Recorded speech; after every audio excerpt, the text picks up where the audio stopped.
in Cheshire. And at the time then he employed all sorts of sort of extra cameras and security service and so forth.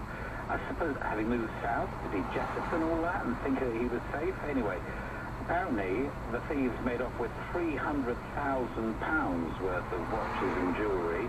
They were over $500,000 at that stage. But it has become a definite crime of the times. There are too many to list, but the number of famous footballers, and in some cases not so famous footballers, have been targeted. You know, it's probably just because thieves know that match time. They go, okay, let's have a look. Yeah, Jerry is. That time he'll be out. In we go, and it's become a rather ugly sort of repetitive crime. Yeah, as you mentioned, the thieves were armed. His family was home at the time, and understandably, he's left the squad to return to England now. Prince Harry and Meghan Markle. Here we go. The long-awaited Netflix documentary. It'll break through the roof in just about every Western country and non-Western country in the world. We won't. It'll annihilate us because we will see these people doing exactly the opposite.